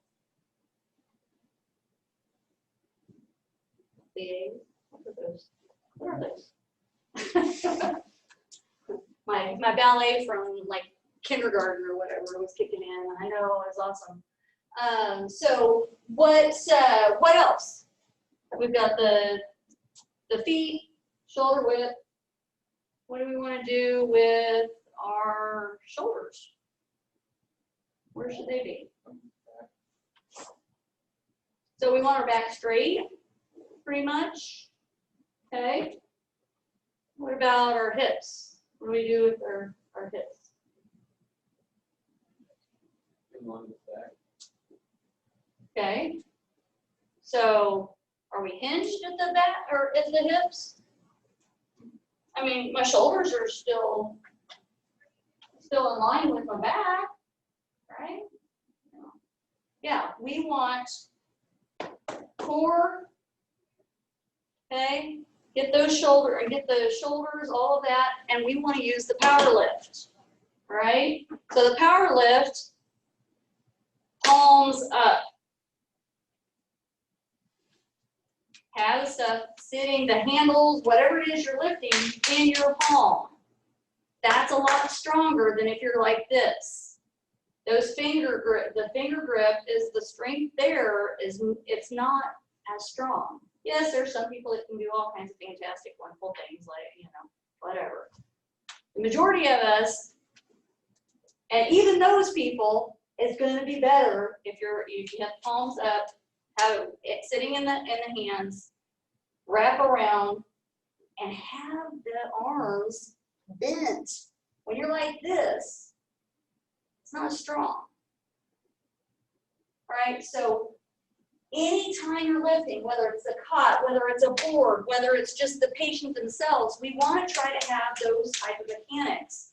Yes, sometimes we have to adjust a little bit. Sometimes we're lifting from the floor versus, you know, knee height. Adjust. Make sure that you're also close. You don't want to be reaching out. Arms shouldn't be stretched out like this when you're trying to lift. Closer to the body, the better it's going to be. Another lovely, lovely way of injuring yourself. I mean, I'm impressed. She's bent over real good. She got her legs straight. At least he's bending his knees a little bit. But they're gonna get hurt and probably drop the patients. So don't lean forward when you're lifting. Sometimes it's easy to kind of just, you're like, oh, grab that bag. It doesn't matter what you're picking up. The bag, the monitor, whatever. You need to be squatting. You need to be using good body mechanics because again, you lean over like that to grab that and guess what? All of a sudden you have tweaked your back, herniated something. So, and unfortunately that stuff doesn't usually go away.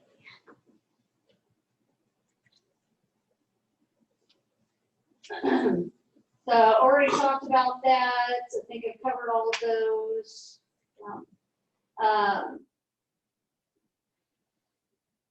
Already talked about all of that. Make sure your arms are the same distance apart too. You know, having them out like this, you want to have them in the same distance. You don't want to be like reaching like this. Already talked about the power grip.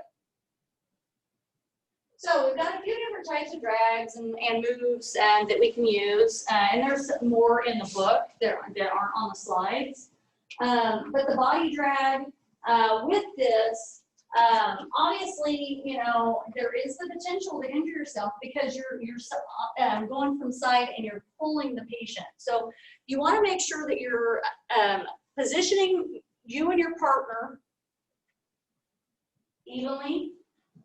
All right, you don't want one up here, one back here. We try to position at the torso, shoulder area. And again, this isn't always something that we're going to do. Sometimes you don't even have the room to get on each side of that patient. So that is a big part of what makes the decision on how you're going to have to move these patients. But notice they're grabbing the buckle, not the belt loop, not the pockets. Ideally, you've got something more secure, because guess what? Belt loops rip. Pockets rip.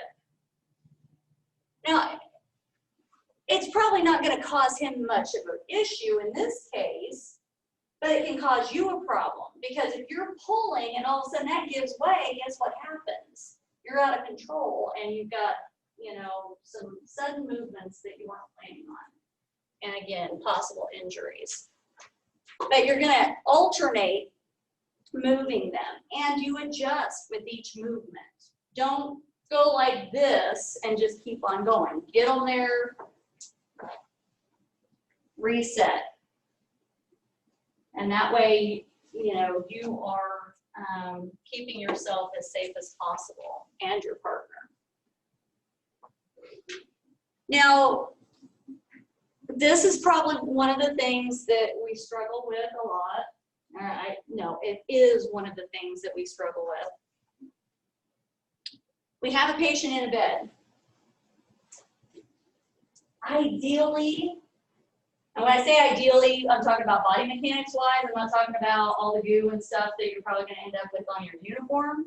But you should be kneeling in the bed to move them, because otherwise you're going to be going either you're going to be here and going like this, or vice versa.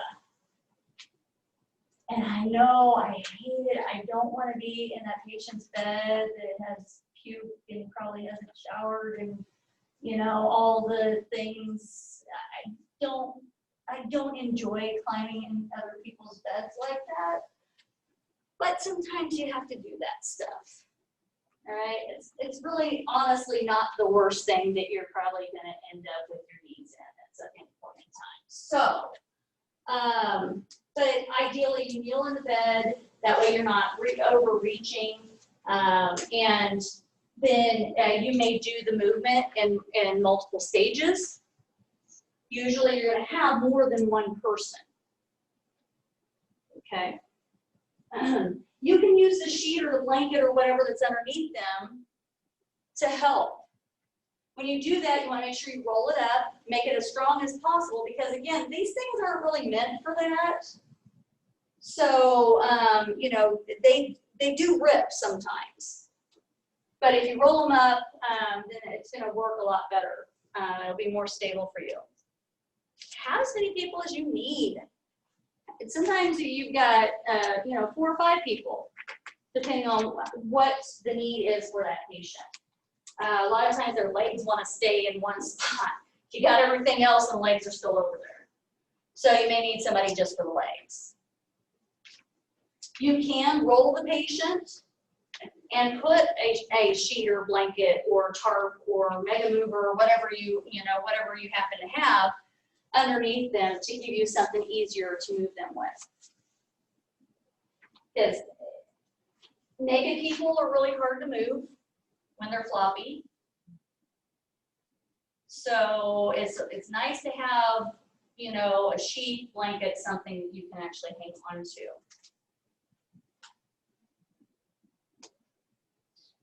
So in a hospital, when you're transferring patients, you're using that body drag. The stretcher should be at the same height. I like it to be just a little bit lower, which is acceptable, because then I've got gravity working with me.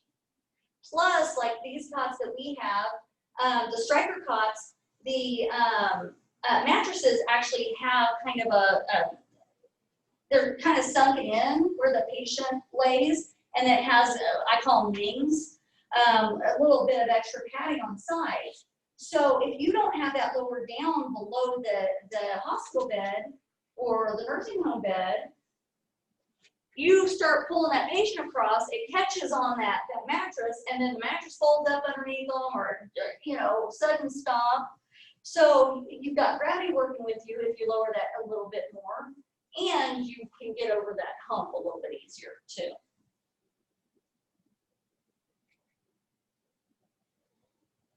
Log roll, so the log roll, generally it's used for patients that are supine, that you suspect a spinal injury. Notice you've got somebody at the head, supporting the head in an inline neutral position. You've got people, somebody at the torso, the hips, and the legs. And ideally, you actually have somebody else there for the board, so that they can actually position it and hold it. So when you do this move, again, coordinate, because if you suspect spinal injury, if you just have everybody just kind of pulling and flopping the patient over on their side without it being coordinated, then you're probably going to cause injury. So with this, you want to make sure that you are letting the person at the head do the counting. They're the ones that decide when it's time to roll, because this is the worst place when we're talking about the spine for you to jack up. So we want to keep everything as neutral as possible, in line, and so we do it on the head count. So you kneel as close to the patient at side as possible. Again, you make sure everybody's on the same page. We're going to roll the patient without stopping until they are on their side and they're resting up against your thighs. And then once the board is positioned properly, then on the head count again, same deal, nice smooth movement, get that patient laying on that board. So patient weight is going to be a huge part of consideration of what resources and what equipment you're going to need. So with this, generally 250 pounds is really the max that 2 people should lift. together. Yes, there are plenty of people and that can lift way more than that. But keep in mind that this is a team effort, and you know, you are increasing the risk of injury when you don't have the resources. So if you know, and again, the body type of this patient may make a huge difference. Are they unresponsive? Are they limp? You know, all of these things can come into play, because if they can't help at all, if they're just complete blob, then you may need more help. So just make sure you know those limitations. So when you're moving the patient on a backboard or stretcher or the scoop stretcher, then remember, most of the weight is in that torso area, so you need the stronger people at the head and the torso. This is a diamond carry that they're demonstrating here. And also it falls into the one hand carry. So notice everybody's facing the same way. The direction they're going is the way they're facing. That's the proper way to do it. Now you will see us sometimes not do it that way. And we're putting ourselves at risk of tripping, falling over things that we can't see. So the one hand carry is where the hand's like this on the side.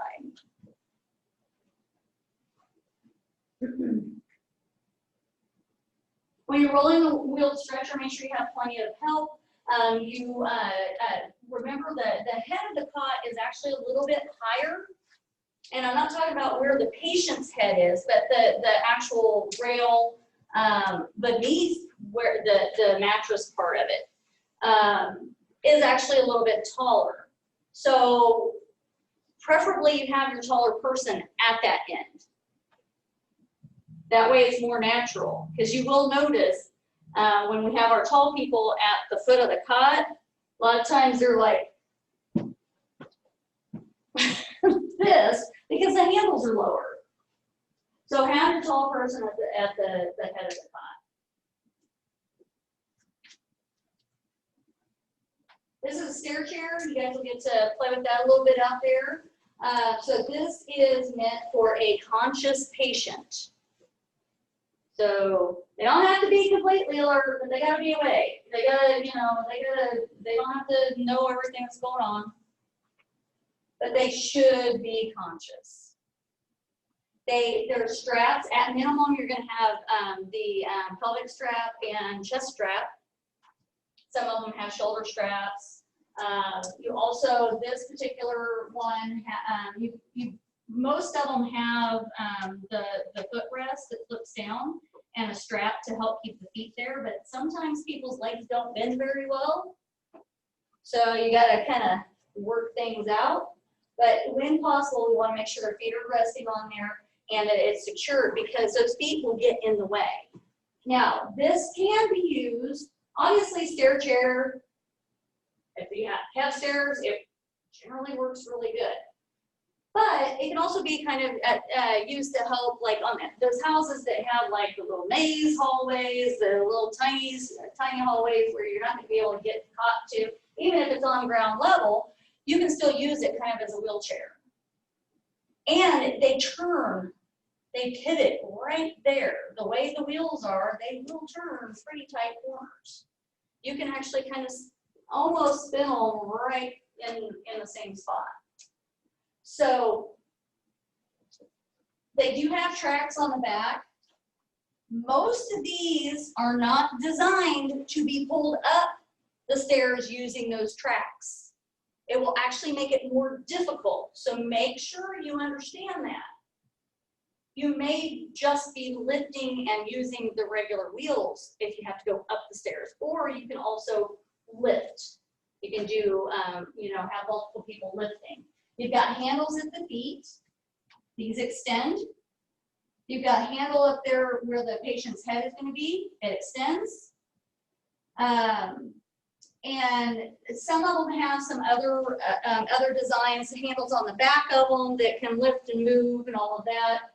But make sure that you and your partner are on the same page when you're doing this, because it can be very easy to get off kilter, especially if the patient's moving around. So if possible, you're going to try to secure their arms, at least until you can, because what happens if you're sitting and say you're sitting in that chair, somebody comes up behind you and pulls the back of it, what do? Well, yeah, you freak out, but what do you do with your body? What does your body do? Try to reach out and grab. You're trying to grab stuff, right? Well, what do you think these patients are going to do? And I'm telling you, you can coach them and coach them and coach them and say, whatever you do, don't reach out. Don't grab anything. Just keep your hands right there. They'll do it. So try to secure them. Sometimes you can give them like, okay, here, give them the seatbelts to hang on to. Sometimes it's just a matter of having something that they can hang on to, and make sure you're communicating with your patient, not just your partner, but let the patient know what's going to happen. Don't just like suddenly go ooh, and jerk them back and go, oh yeah, we're going downstairs. All right? Tell them, okay, we're gonna lean you back.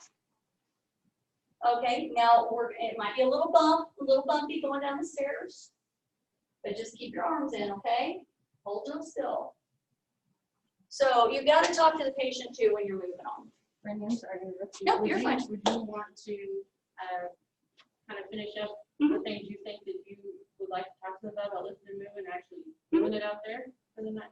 How would you feel about that? Yeah, I mean that's actually how I enjoy doing Okay. doing it. So. All right, if you'll be okay with that, we can. Yeah. We can. No, I would. We can I let would you. much prefer. I can send you out there and kind of let you talk about the rest of the topics you would like to get, Yeah. talk to them about out there. Absolutely. To hands on things. Absolutely. So kind of get this a lot of content to try to encourage them in.